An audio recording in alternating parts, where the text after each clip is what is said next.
And thank goodness I didn't buy this book, or it would have become another book that I bought and then read and then instantly regretted buying, like this book. Hi! So I'm finally reading The Testaments by Margaret Atwood, which is the sequel to The Handmaid's Tale.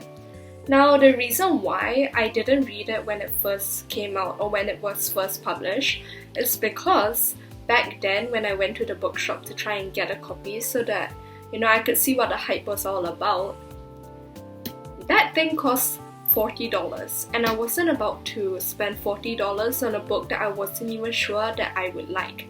So I decided to go and borrow it from the library. But you see, the thing is, because of all that hype, the library had run out of any both hard copies and soft copies of the book for me to borrow, and so I decided I would wait.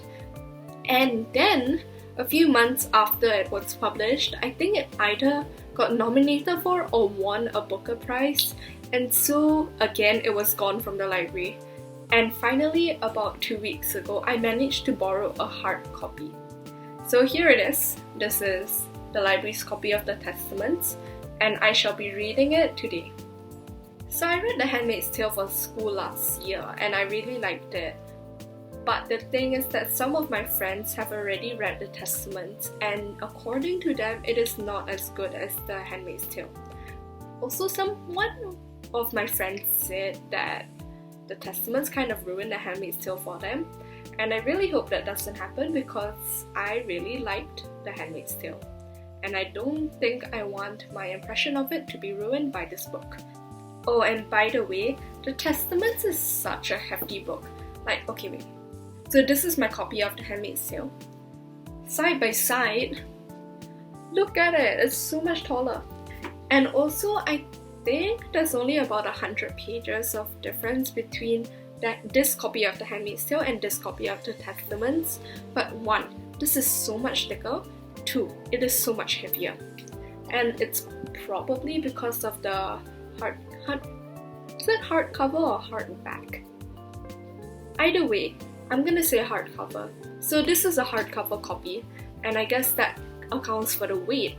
I have no idea why the pages, why is it so thick? It's only 100 pages.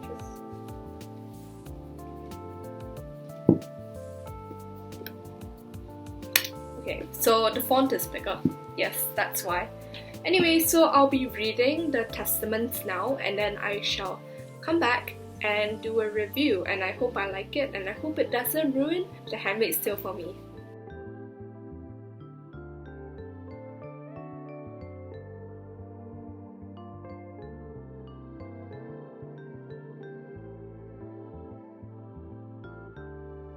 Okay, so they talk a lot about how physical beauty is not fantastic and how it's frowned upon in Gilead, and I was just thinking as I was reading, what a massive call out.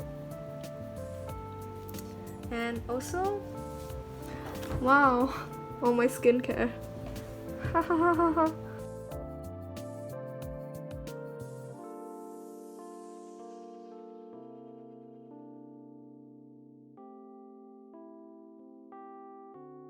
Okay, so I have changed my hairstyle and my location to try and convince you that I'm filming this on a different day than my introduction, but that's not true because I actually finished reading the book yesterday, and so the stuff I said in my introduction was stuff I had written down before reading the book. So basically, they were kind of my thoughts before reading the book, but kind of not, because I was filming it 5 minutes before I filmed this. Okay, anyway, so let's just pretend that it is another day, and I have, in fact, just finished reading The Testaments. So let's start. Okay, so I finished reading The Testaments, and thank goodness I didn't buy this book, or it would have become another book that I bought and then read and then instantly regretted buying, like this book. Okay, now let's get into the review. First off, did I enjoy reading this book? yes. Was I also really confused? Definitely. I was extremely confused by this book.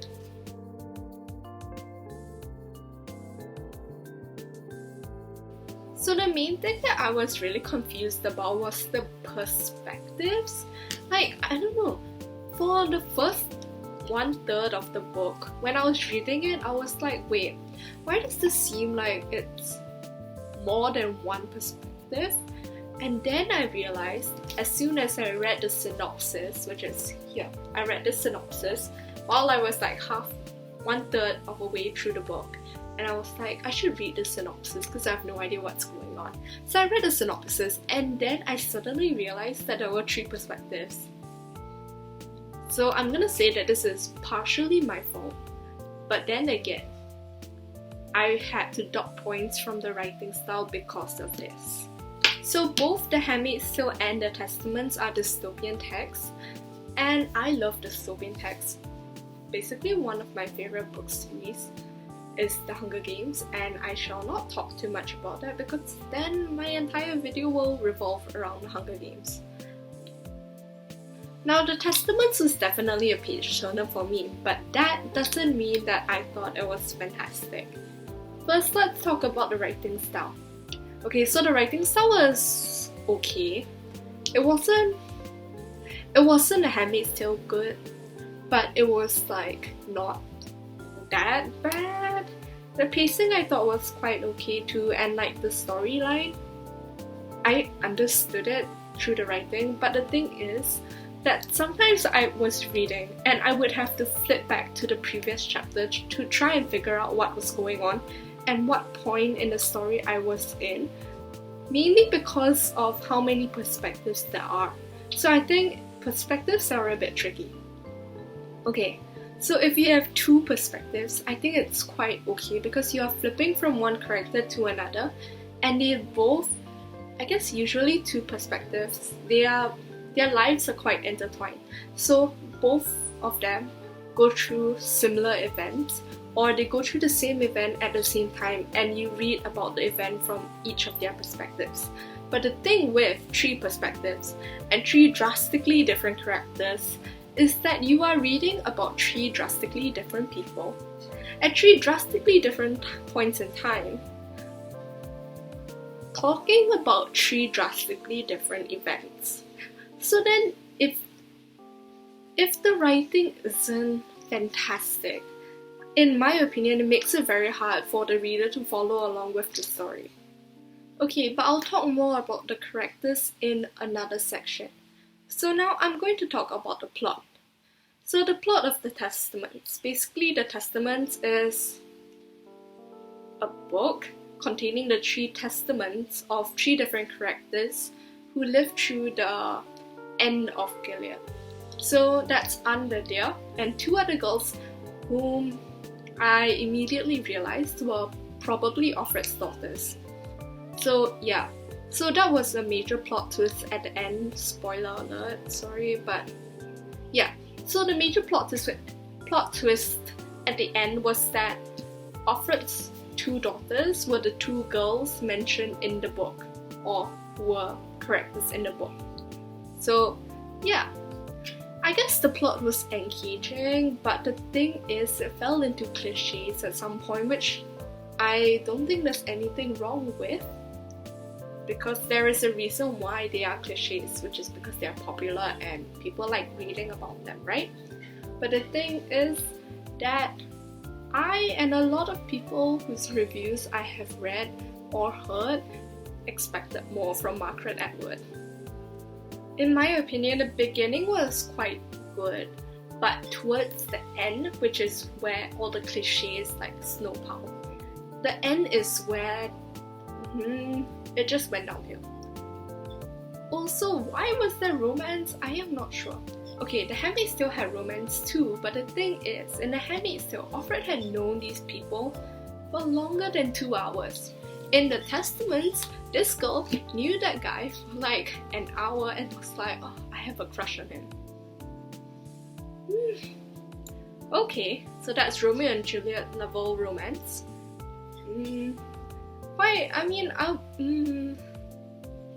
Yeah. So that kind of contributed to the YA vibe that this book gave me. So particularly the ending, starting from the part where that girl develops a crush on that guy. So that started a YA thing for me. Oh, I have a crush on this guy, but I'm in mortal danger. That trope. And if you want another thing that contributed to the YA, there's an evil stepmother. And also it's basically about two young girls who go on an adventure towards the end, who go on an adventure to save their country or to save like the rebel effort. So that's very YA, and take it from me, I have no problem with YA.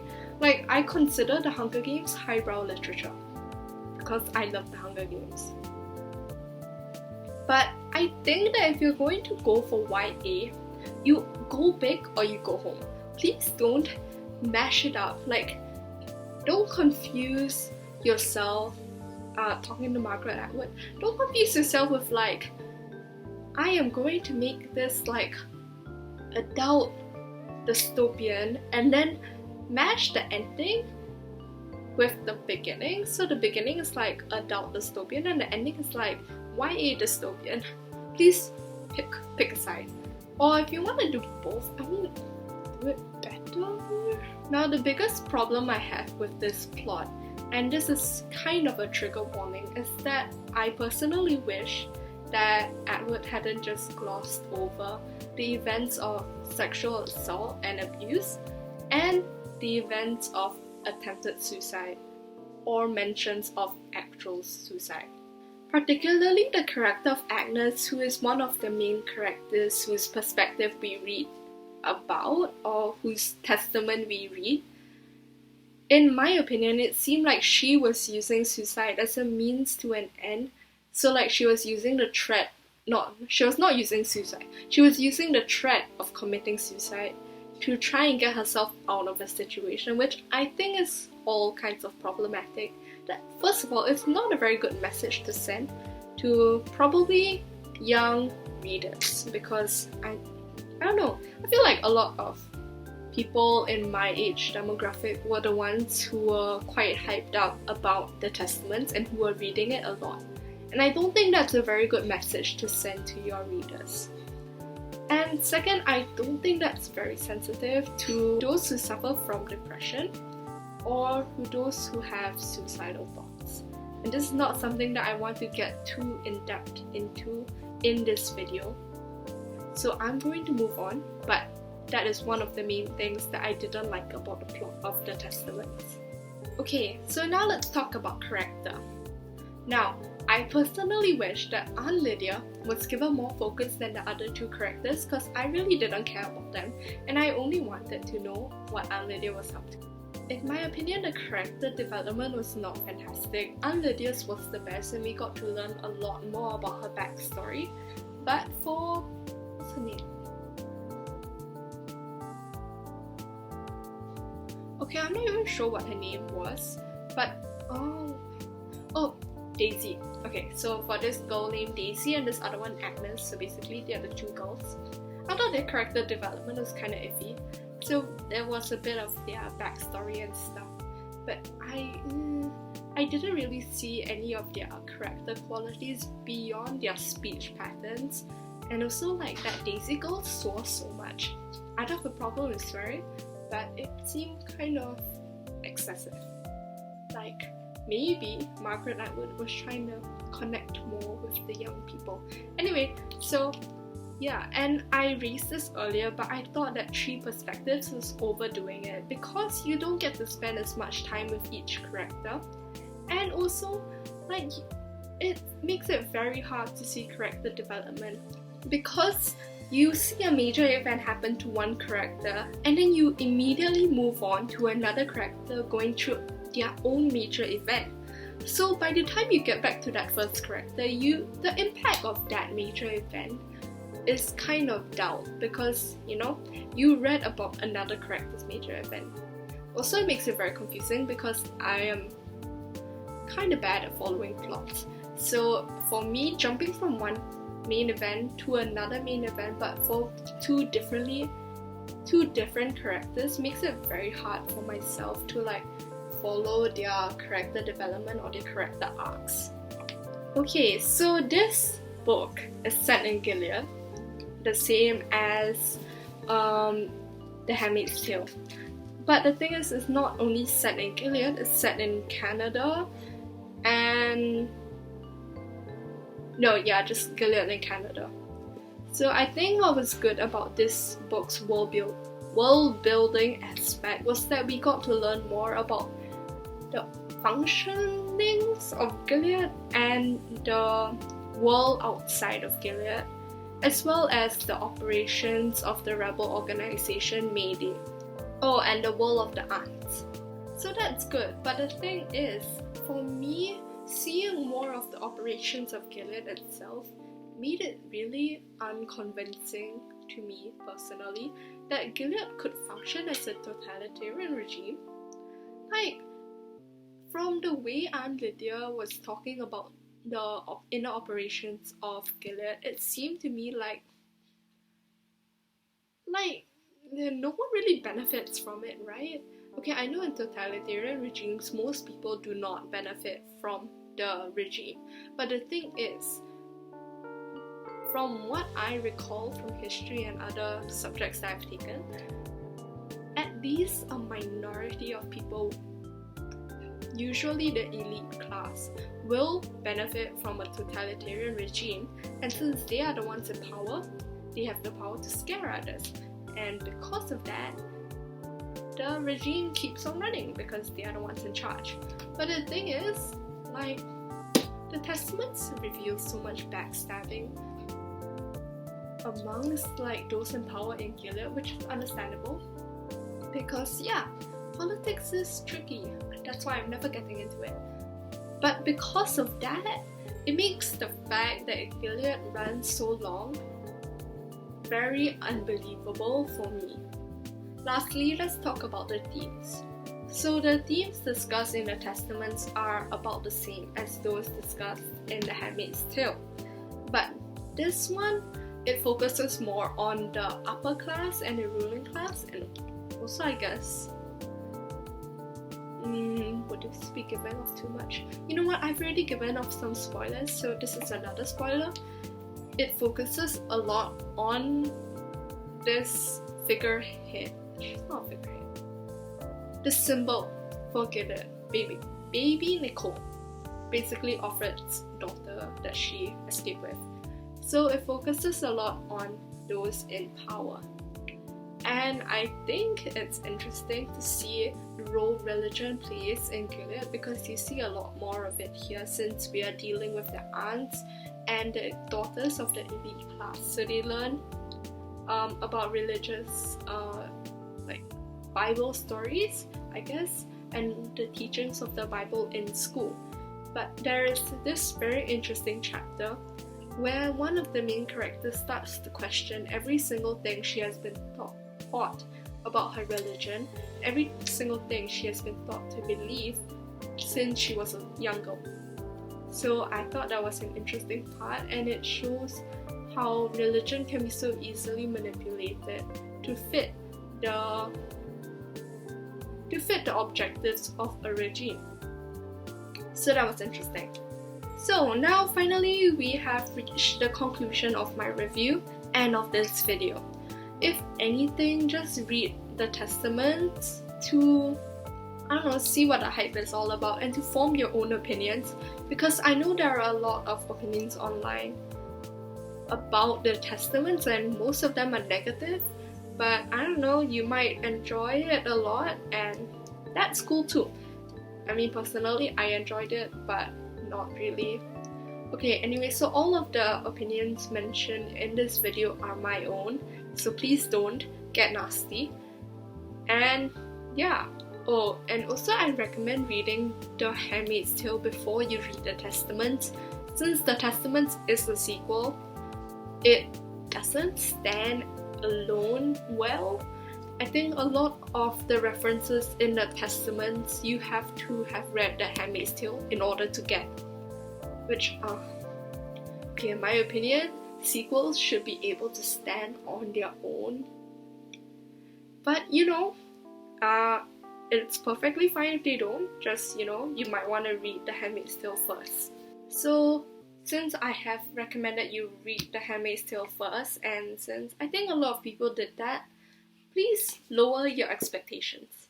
I made a mistake of being a bit too optimistic when I sat down to read the Testament, and that kind of didn't work out well for me. So lower your expectations. It's an enjoyable read, but it's not like a read that really makes you like go, oh my gosh, what has my world become? Like after you read The Handmaid's Tale.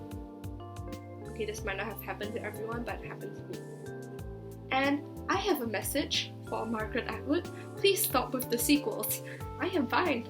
From now on, I'm gonna pretend that only The Handmaid's Tale exists. Cause, yeah, my friends were right. The Testaments kind of ruined my impression of The Handmaid's Tale.